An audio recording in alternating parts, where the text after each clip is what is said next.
Welcome to today's video. We'll show you how to use Mobikin Transfer for mobile to easily and securely transfer data from your iPhone to your Google Pixel. First, open your web browser and head to the official Mobikin Transfer for mobile website. Click the download button and follow the easy on-screen instructions to install the software on your computer. Next, use USB cables to connect your iPhone and Google Pixel to your computer. The software will detect your devices and set up a secure connection, readying them for data transfer.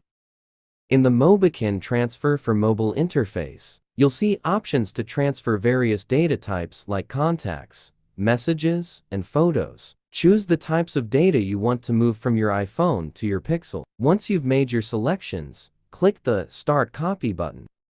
Mobikin Transfer for Mobile will begin transferring your chosen data efficiently and safely.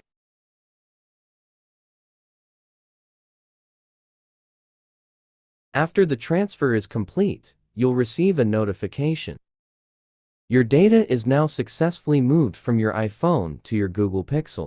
With Mobikin Transfer for Mobile, moving data between devices is quick and easy.